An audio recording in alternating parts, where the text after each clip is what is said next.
Assalamualaikum warahmatullahi wabarakatuh. Selamat siang, salam dan bahagia.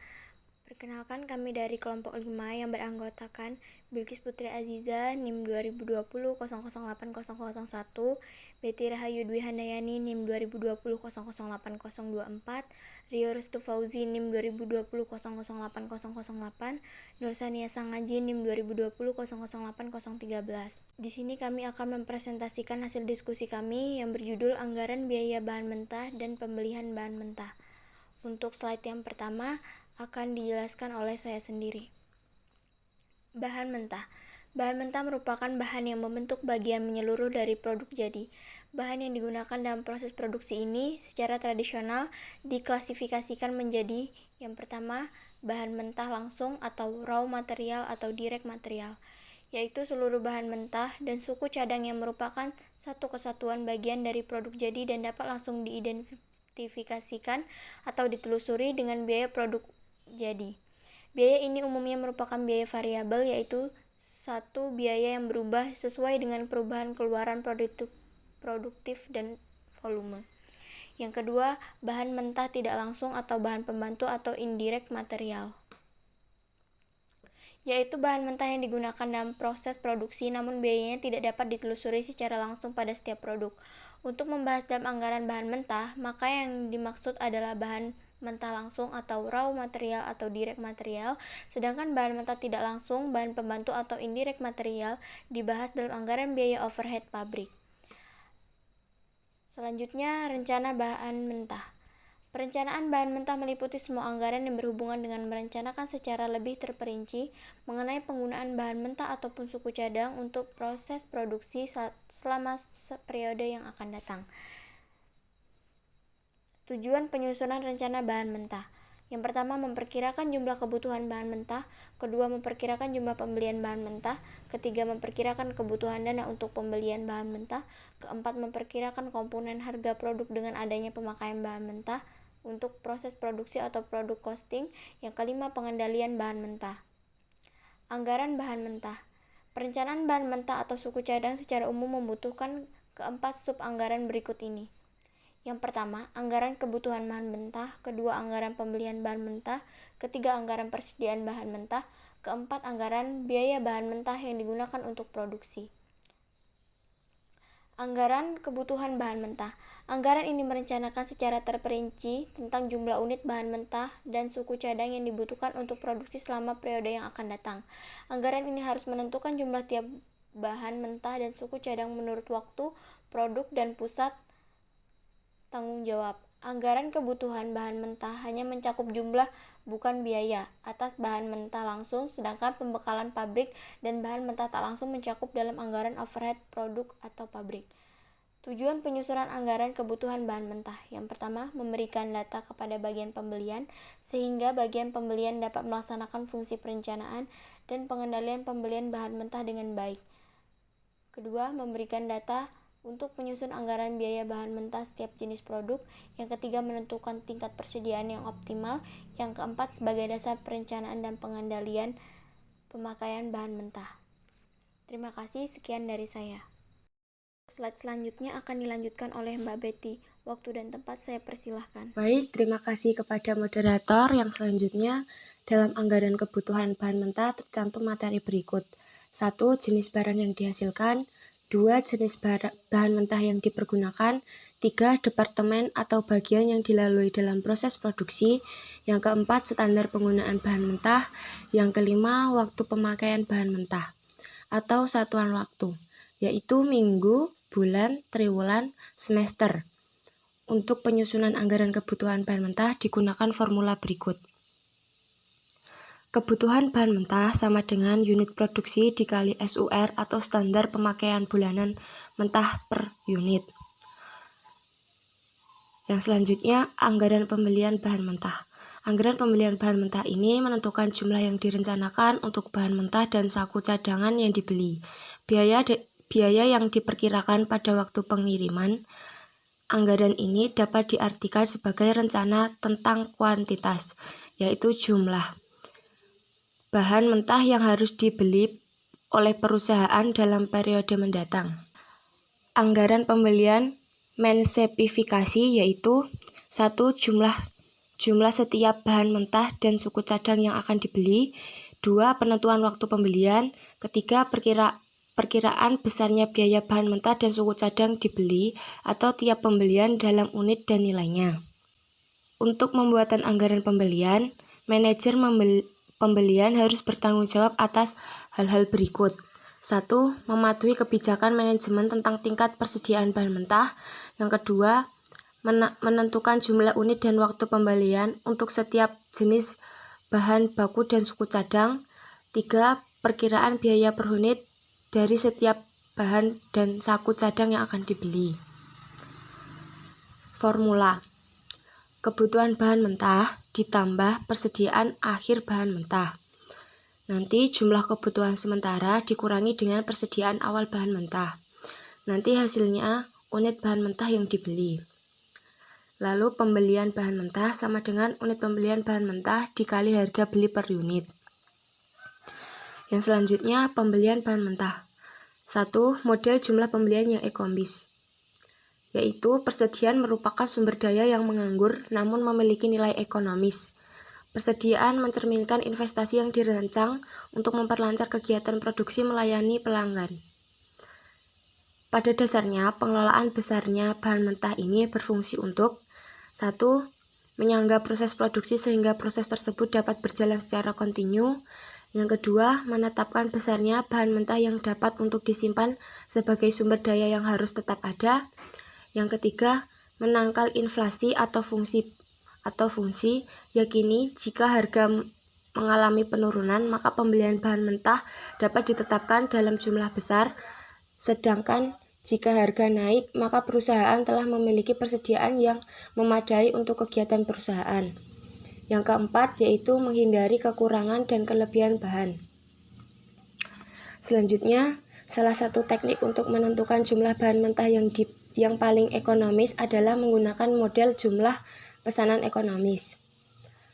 Asumsi dalam model jumlah pesanan ekonomis ini adalah 1. Permintaan diketahui oleh konsumen. Yang kedua, waktu antar menempatkan pesanan dan menerima pesanan atau waktu tenggang diketahui dan konstan. Yang ketiga, persediaan dari suatu pesanan yang datang sebagai satu kesatuan pada suatu waktu tertentu. Yang keempat, potongan jumlah tak dimungkinkan. Yang kelima, satu-satunya biaya variabel adalah biaya menempatkan suatu pesanan dan disebut biaya pesan, dan biaya penambahan atau penyimpanan membawa persediaan. Yang keenam, bila pesanan ditetapkan pada waktu yang tepat, maka kejadian kekurangan persediaan dapat dihindari. Biaya asumsi ini diberlakukan, maka kemungkinan membuat kebijakan bahan mentah yang dapat meminimumkan biaya total. Terima kasih, saya lanjutkan kepada moderator. Terima kasih atas penjelasannya. Untuk materi yang selanjutnya akan dilanjutkan oleh Mbak Nur Sania. Kepada Mbak Nur Sania dipersilahkan. Terima kasih atas kesempatan yang telah diberikan. Di sini saya akan melanjutkan materi mengenai pembelian bahan mentah. B. Jumlah pembelian yang paling ekonomis atau Economic Order Quality atau EOQ, yaitu jumlah pembelian bahan mentah yang setiap kali dilakukan pembelian menimbulkan biaya yang paling rendah tetapi tidak mengakibatkan kekurangan bahan. Untuk menghitung EOQ, dipertimbangkan dua jenis biaya yang variabel. Yang pertama yaitu biaya pemesanan. Sheet up cost atau ordering cost adalah biaya-biaya yang dikeluarkan sehubungan dengan kegiatan pemesanan bahan mentah. Contohnya, biaya persiapan pemesanan, biaya pengiriman pesanan, dan biaya administrasi. Yang kedua, biaya penyimpanan. Biaya penyimpanan adalah biaya-biaya yang dikeluarkan sehubungan dengan penyimpanan bahan mentah yang dibeli. Contohnya seperti biaya pemeliharaan, biaya asuransi, dan biaya perbaikan kerusakan. Pendekatan yang dikenal untuk menghitung EOQ menggunakan formula EOQ sama dengan akar dari 2 kali R kali S per C per U, atau EOQ sama dengan akar dari 2 kali R kali S per P kali I, di mana R sama dengan jumlah permintaan atau bahan mentah yang akan dibeli, E sama dengan biaya pemesanan, P sama dengan harga persatuan bahan mentah, I sama dengan biaya penyimpanan yang dinyatakan dalam persen dari persediaan rata-rata, C atau U sama dengan biaya penyimpanan atau satuan bahan mentah. C. Waktu pembelian bahan mentah atau reorder point. Harus ditentukan kapan atau saat yang tepat pemesanan bahan mentah yang dilakukan agar bahan mentah tersebut dapat datang pada saat yang dibutuhkan. Oleh karena itu, perlu dipelajari beberapa faktor. Yang pertama, stock out cost atau biaya kekurangan bahan mentah, yaitu biaya yang terpaksa dikeluarkan perusahaan karena bahan yang dipesan datangnya lebih lambat dari waktu yang ditentukan. Yang kedua, extra carrying cost, yaitu biaya penyimpanan tambahan, yaitu biaya yang dikeluarkan perusahaan karena bahan yang dipesan datang lebih cepat dari waktu yang telah ditentukan. Yang ketiga, lead time atau waktu tunggu, di mana lamanya menunggu bahan mentah yang dipesan datang sejak pesanan dikirim sampai bahan mentah yang datang ke perusahaan dan siap untuk digunakan dalam proses produksi. D. Persediaan besi. Persediaan besi yaitu persediaan minimum bahan mentah yang harus dipertahankan untuk menjamin kelangsungan proses produksi. Besarnya persediaan besi ditentukan oleh berbagai faktor, antaranya 1. Kebiasaan supplier menyerahkan bahan mentah yang dipesan. Yang kedua, jumlah bahan mentah yang dibeli setiap kali pesanan. Yang ketiga, dapat diperkirakan atau tidaknya kebutuhan bahan mentah secara tepat bagi perusahaan. Yang terakhir, perbandingan antara biaya penyimpanan bahan mentah dan biaya ekstra karena kehabisan bahan mentah. 3. Anggaran persediaan bahan mentah. Anggaran persediaan bahan mentah adalah rencana tentang jumlah dan nilai bahan mentah yang dijadikan persediaan dari waktu ke waktu. Dalam anggaran ini, perlu dirinci beberapa hal. Di antaranya, 1. Jenis bahan mentah yang digunakan, 2. Jenis masing-masing bahan mentah yang tersisa sebagai persediaan, 3. Harga per unit masing-masing bahan mentah, 4. Nilai bahan mentah yang disimpan sebagai persediaan. Formula yang digunakan yaitu nilai bahan mentah sama dengan unit persediaan bahan mentah kali harga bahan mentah per unit. Terima kasih atas penyampaian materi dari Mbak Nursania. Untuk slide yang selanjutnya akan dilanjutkan oleh Mas Rio. Kepada Mas Rio, dipersilahkan. Anggaran biaya bahan mentah yang habis untuk produksi. Anggaran ini menentukan biaya yang direncanakan untuk bahan mentah dan suhu cadang yang diperlukan untuk proses produksi di masa yang akan datang. Formula biaya bahan mentah sama dengan unit kebutuhan bahan mentah kali harga bahan mentah per unit. Penentuan harga pokok bahan mentah yang dipakai dalam produksi. Metode yang digunakan dalam penentuan harga pokok bahan mentah yang dipakai antara lain: pertama, metode identifikasi khusus. Dalam metode ini, setiap jenis bahan mentah yang di gudang harus diberi tanda pada harga pokok persatuan beberapa bahan baku tersebut dibeli. Yang kedua, metode masuk pertama keluar pertama, FIFO. Cara menentukan biaya bahan baku adalah dengan anggapan bahwa harga pokok persatuan bahan mentah yang pertama masuk dalam gudang digunakan untuk menentukan pokok harga bahan mentah yang pertama kali dipakai dalam produksi. Yang ketiga, metode masuk terakhir keluar pertama. Cara menentukan biaya bahan baku adalah dengan anggapan bahwa harga pokok persatuan bahan mentah yang terakhir masuk dalam gudang digunakan untuk menentukan harga pokok bahan mentah yang pertama kali dipakai dalam produksi. Yang keempat, metode rata-rata bergerak, moving average method. Dalam metode ini persediaan bahan mentah yang ada di gudang dihitung harga pokok rata-ratanya dengan cara membagi total harga pokok dengan jumlah satuannya. Yang keempat, metode biaya standar, standar price method. Dalam metode ini, bahan mentah yang dibeli dalam kartu persediaan adalah sebesar harga standar, yaitu harga taksiran yang mencerminkan harga yang diperkirakan untuk tahun anggaran tertentu. Yang terakhir, metode rata-rata harga pokok bahan baku akhir bulan. Dalam metode ini, pada tiap akhir bulan dilakukan perhitungan harga pokok rata-rata persatuan tiap jenis persediaan bahan mentah yang ada di gudang. Pengendalian bahan mentah.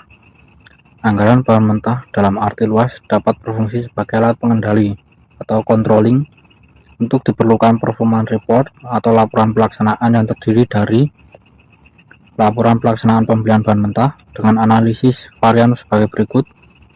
varian karena jumlah pembelian sama dengan jumlah rencana dikurang jumlah real kali harga rencana.